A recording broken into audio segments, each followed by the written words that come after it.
Last night, a 4-year-old girl told her mother, "I remember when I was grown up and lived in a different house." The child described in detail the interior of a house where she had never been. Do you think it's a coincidence? What if I told you that science today is seriously investigating evidence suggesting that reincarnation is not superstition, but reality? And what if you yourself have brought memories from a previous life, but you just can't recognize them? What reincarnation really is? The word reincarnation comes from Sanskrit and means re-embodiment. But this isn't about returning in the same body. The concept suggests that the soul, or if you prefer, the continuity of consciousness, continues its existence in a new physical body after death. This isn't religious dogma. It's a phenomenon that has been observed across different cultures for millennia and is now being studied using scientific methods. Carl Gustav Jung, the famous psychologist, once said, "In the depths of my soul, I am completely certain that the law of reincarnation is a logical and ethical necessity." Jung wasn't an easy believer. He was someone who applied scientific methods to the study of the psyche. Have you ever wondered why you sometimes feel like you've been somewhere before, even though you know for certain you've never been there? Or why certain historical periods attract you so much that you feel almost physical pain when you think about them long? Great thinkers and reincarnation. Many of history's greatest minds believed in reincarnation.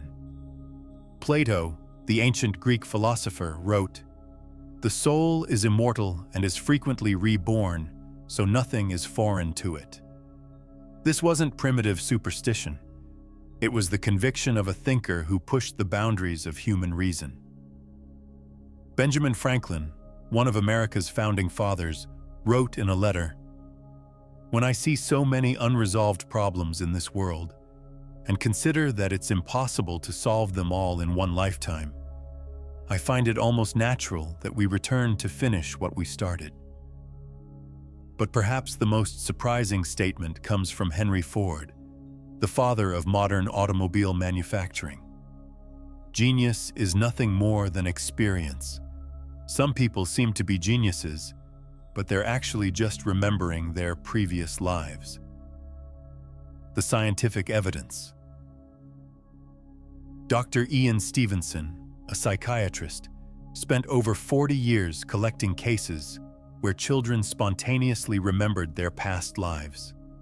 He documented more than 2,000 cases, and in many instances, he was able to verify the children's claims. These children knew details they couldn't have acquired from anywhere else. Stevenson himself stated, "Reincarnation is the best explanation for how these children know things they couldn't have learned through normal means." An Indian boy, for example, precisely described a family's house in another city, the names of family members, and even knew where they hid their money. When they took him to the location, every single detail matched. What's the explanation for this? How can a 3-year-old child know something they couldn't have learned? Dr. Jim Tucker, who continued Stevenson's work at the University of Virginia, stated, "What we find goes beyond what a materialist worldview can explain. These children possess information they couldn't have acquired through normal means." The mystery of consciousness. This brings us to the most important question. What is consciousness? Modern neurology still can't explain how awareness emerges from the brain. There's what philosophers call the hard problem of consciousness. We can describe how the brain functions, but we can't explain why we have subjective experiences of the world. What if consciousness doesn't originate in the brain, but the brain is just a receiver, like a radio? In this case, consciousness doesn't cease with death, but simply loses its connection to the physical body. This isn't a supernatural explanation. It's a hypothesis that more and more scientists are taking seriously. Dr. Eben Alexander, a neurosurgeon who experienced a near-death experience, stated, "The brain doesn't create consciousness, it filters it. Consciousness is more fundamental than matter." Quantum physics and consciousness. Modern quantum physics increasingly supports the idea that consciousness is not limited to the physical brain. Max Planck, the father of quantum physics, once said, "Consciousness is fundamental to matter. We cannot get behind matter. Everything we talk about, everything we regard as existing, is made of consciousness." This is a revolutionary statement. If consciousness is indeed more fundamental than matter, then death doesn't mean the end of consciousness, only its transformation. Werner Heisenberg, one of the founders of quantum mechanics, believed, "The first gulp from the glass of natural sciences will make you an atheist, but at the bottom of the glass, God is waiting for you." While not directly about reincarnation, this suggests that deeper scientific understanding leads to spiritual insights. Déjà vu and memory fragments. You've probably experienced déjà vu yourself. That feeling when it seems like you've already lived through a moment, even though you know it's impossible. Traditional science explains this as a small glitch in the brain, a neurological slip. But what if something else is happening? According to reincarnation believers, déjà vu is actually a memory fragment from a previous life. It's as if the past suddenly breaks through to the surface of the present. Think about it. How often do you feel like you know someone you're seeing for the first time? Or a piece of music fills you with such strong emotion that you can't explain? Edgar Cayce, known as America's sleeping prophet, explained, "Memory can manifest in forms other than what we traditionally consider memory. It can be a feeling, an inclination, a skill." Childhood memories. The most compelling evidence often comes from small children. Why? Because their brains aren't fully developed yet, and perhaps that's why they can more easily access these deeper memories. As they grow, these memories fade, blending into the experiences of their current life. There's an interesting case. An American boy who from the age of 2 constantly talked about being a pilot who was shot down in Japan. He described his airplane in detail, even knew what type it was. Researchers later found the pilot he was talking about. Every detail matched the boy's description. Carol Bowman, who researches childhood past life memories, believes children naturally have access to these memories because they haven't yet learned that they're impossible. Society later teaches them to forget everything. Phobias and attractions. Have you ever wondered why some people are drawn to a certain historical period from birth? Or why phobias develop that have no reasonable explanation in that person's life? I once spoke with a woman who had been terrified of water since childhood, so much so that she couldn't even fill a bathtub. But in her dreams, she constantly saw herself on a ship, surrounded by water. Under hypnosis, it was revealed that in a previous life, she had died in a shipwreck. After therapy, her water phobia completely disappeared. Is this coincidence? Or is there some deeper connection? Dr. Brian Weiss, who has researched past life regression for decades, states, "Phobias are often memories of traumas suffered in previous lives. When we understand their origin, they often disappear." The law of karma. Reincarnation is inseparable from the concept of karma. Karma isn't punishment or reward. It's simply the law of cause and effect on the spiritual plane. What you do has consequences, and these consequences follow you through lifetimes. But this isn't fatalism. Quite the opposite. It means you have the opportunity to shape your future in every moment. Every decision you make, every action you take affects not only your current life but your future lives as well. The Dalai Lama explains, "Karma doesn't mean destiny. Karma means action. You have a choice. If you understand the law of karma, it can be a liberating force." Brief subscription call here. If these thoughts resonate with you and you want to dig deeper into life's big questions, subscribe to the channel so you don't miss the next videos. Spiritual development. Reincarnation isn't an endless cycle. It has a purpose: spiritual development. In each life, we learn new lessons, gain new experiences. It's like being in a vast school where each life is a different grade. That's why some people are born with talent. Mozart was composing at age 4. Where did he get this knowledge? Or why are some people naturally wise while others seem to make every mistake? Perhaps one is an old soul, while the other is just learning. Rudolf Steiner, founder of anthroposophy, believed, "The soul is on a long journey. Each life is a station on this journey, where it develops new skills and learns new lessons." Past life regression. Today, therapeutic methods exist that help access past life memories. Through hypnosis, many people have returned to their previous lives and obtained information that helps them understand their current problems. A man, for example, had been struggling with depression for years without finding an explanation. Under regression, it was revealed that in a previous life, he had been a soldier and experienced severe trauma in battle. After therapy, his depression significantly improved. Could this just be imagination? Maybe. But if it works, does it matter whether it's real or not? Dr. Michael Newton, who conducted thousands of past life regressions, stated, "What we see in these sessions shows consistent patterns. People report similar things regardless of whether they know each other or not." Ways of remembering.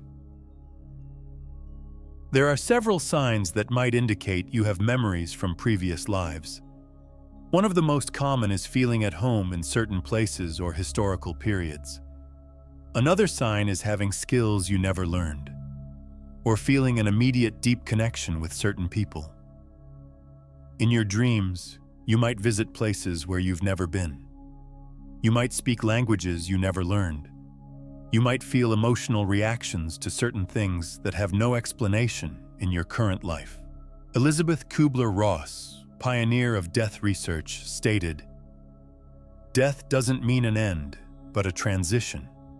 Souls continue their journey and often return to finish what they started." The meaning of suffering. If reincarnation is real, then suffering takes on a different meaning. Not random tragedies, but lessons that our souls have chosen. This doesn't mean we should passively endure pain, but that we can understand its purpose. Viktor Frankl, the Holocaust survivor and psychologist, wrote, "If we cannot change our fate, we can at least change our attitude toward it." While Frankl didn't speak specifically about reincarnation, this thought fits perfectly with the concept of karma and rebirth. The skeptic's argument. Of course, there are skeptics too. They say that what we think are reincarnation memories are actually just fantasy, false memories, or information we acquired somewhere else but forgot the source. And they might be partially right. But this doesn't explain everything. Especially not the cases where small children know such specific information that they couldn't have accessed in any way.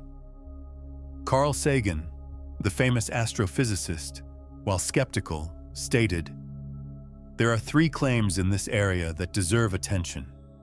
That young children sometimes report details of the life of a recently deceased person they could not have known about. That these details are sometimes verified and turn out to be accurate. And that the children sometimes exhibit behavior appropriate to the deceased person's personality. Why this matters to us. If reincarnation is real, then it completely changes our understanding of life. It means our consciousness doesn't cease after death. It means every action we take has significance, not just for our current life, but for our future lives as well. And it also means we're not alone. Those people we love, those we have deep connections with, perhaps we're already familiar in previous lives. Perhaps the family you were born into isn't random. Perhaps you've known each other for a long time. Paramahansa Yogananda, the Indian guru, stated, "Souls that meet in love recognize each other in all scenes of life. True love never dies." The spiritual dimension. Reincarnation is also a matter of faith. It can't be completely proven, but it can't be completely disproven either. This is an area where science meets spirituality, and perhaps that's the beauty of it. Because ultimately, it's not about proving the existence of reincarnation. It's about living a life that's meaningful and valuable, regardless of whether we live once or multiple times. Albert Einstein, though not religiously devout, believed, "Religion without science is blind. Science without religion is lame." This thought fits perfectly with the question of reincarnation as well. Practical consequences. If you believe reincarnation is real, it will affect your daily life. You'll handle conflicts differently because you know every relationship is a learning opportunity. You'll think about death differently because you know it's not the end, just a transition.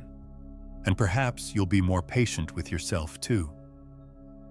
If you know that spiritual development takes multiple lifetimes, then you won't expect yourself to be perfect right away.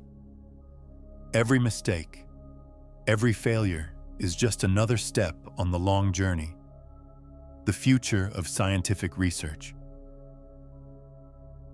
Today, more and more scientists are dealing with this topic.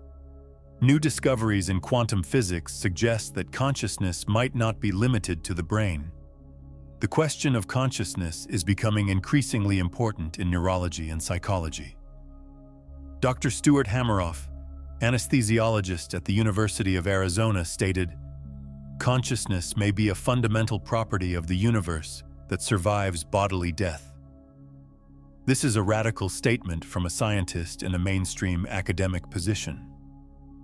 Perhaps one day we'll scientifically prove the existence of reincarnation. But maybe we never will. And perhaps that's as it should be. Because faith, hope, and spiritual seeking are also part of the human experience. Collective consciousness. There's another interesting perspective. What if reincarnation doesn't just work on an individual level? Carl Jung spoke of the collective unconscious, the idea that all humans are connected to a common consciousness field. Jung stated, "The collective unconscious is the receptacle of humanity's spiritual heritage, reborn in every individual brain." What if past life memories are actually access to this collective consciousness field? What if we're not remembering specific past lives, but humanity's collective experience? Modern technology and reincarnation. Interestingly, modern technology opens new perspectives in reincarnation research. Dr. Michael Persinger, a neurologist, developed a device that stimulates the brain with magnetic fields, capable of inducing spiritual experiences. Persinger believes, what we call spiritual experiences may actually be the result of special brain states. But this doesn't mean these experiences aren't real or important. Reincarnation in different cultures. Reincarnation isn't just one culture's belief. Hinduism, Buddhism, Sikhism, and even some branches of early Christian traditions speak of it. This points to a universal human experience. Pythagoras, the ancient Greek mathematician and philosopher, stated, "The soul is immortal, and after death moves into another life form." Natural cycles. Perhaps reincarnation isn't such a strange thought if we look at nature around us. Everything is cyclical: seasons, days, and nights, the life of plants, birth, growth, death, rebirth. This is the fundamental rhythm of the universe. Ralph Waldo Emerson, the American transcendentalist philosopher, wrote, "Nature is forever beautiful and pure because it is forever reborn." Quantum entanglement and consciousness. One of quantum physics' most mysterious phenomena is quantum entanglement, when two particles become so connected that measuring one instantly affects the other, regardless of the distance between them. What if consciousness works similarly? What if all consciousness is entangled, and death is just a change in the state of one particle? Einstein called this spooky action at a distance because he couldn't accept it. But experiments repeatedly prove that it really exists.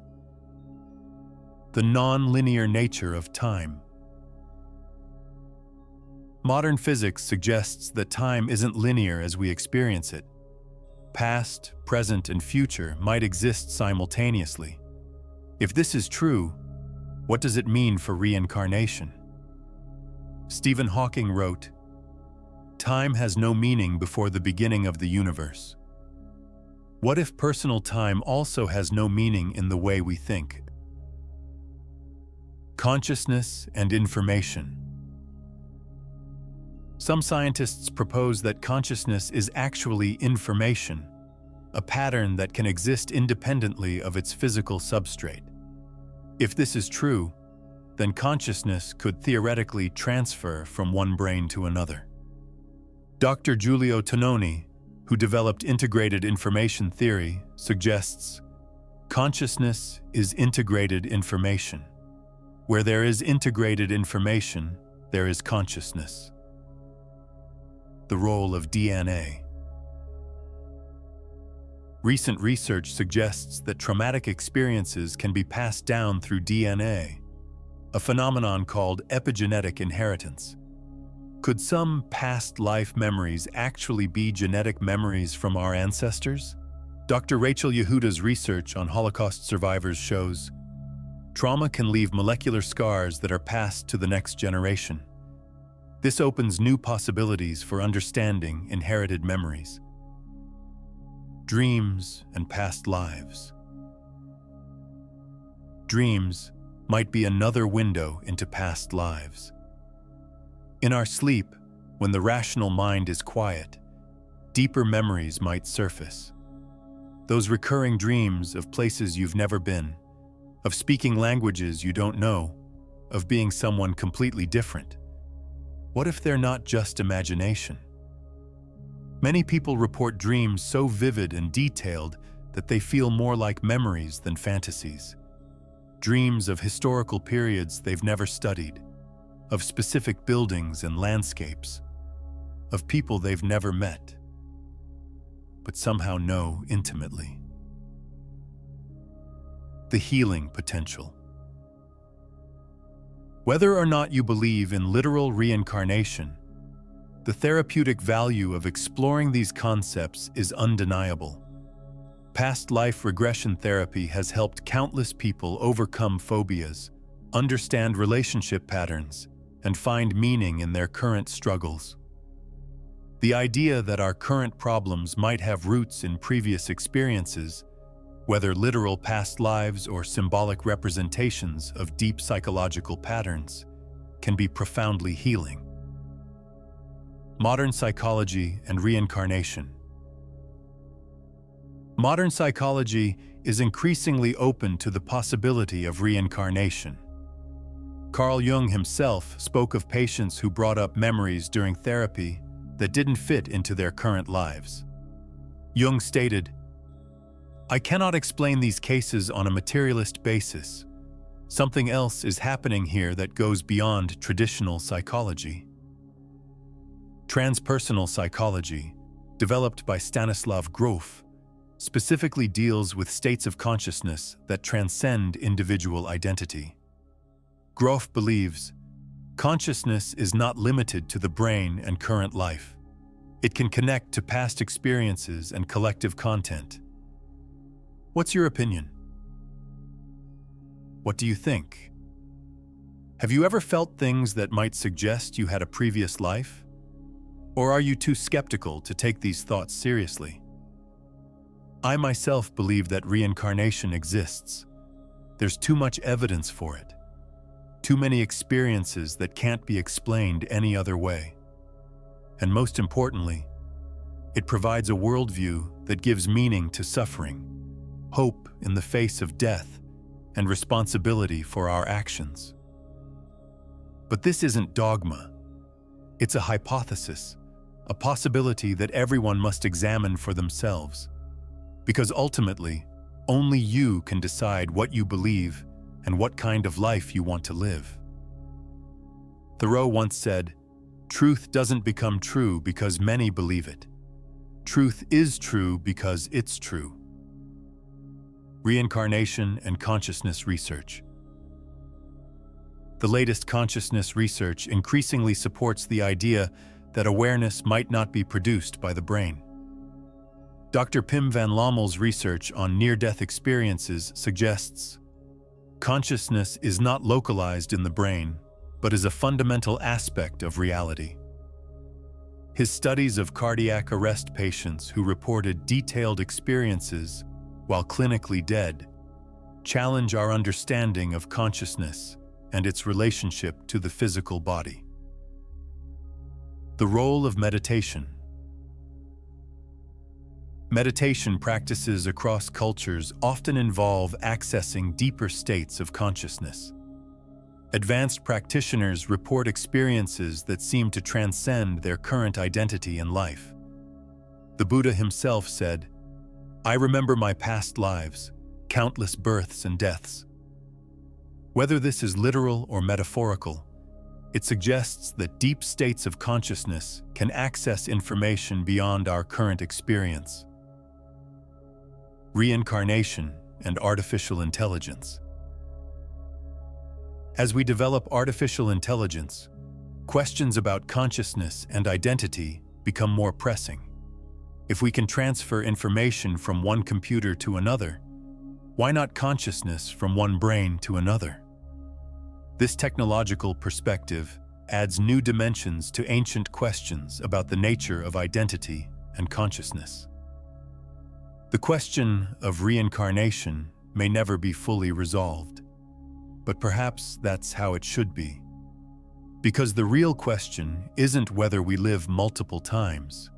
The real question is what we do with the life we have now. And if there happens to be a next life, what foundation we're building for it. Mahatma Gandhi, who deeply believed in reincarnation, stated, "Live every day as if it were your last. Live every year as if you would live forever." But there's something else we haven't talked about yet. Something that could change everything about how we view reincarnation. What if reincarnation isn't a linear process?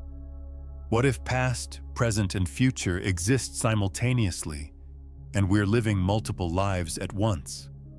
This thought could open the gates between quantum physics and spirituality in a completely new way.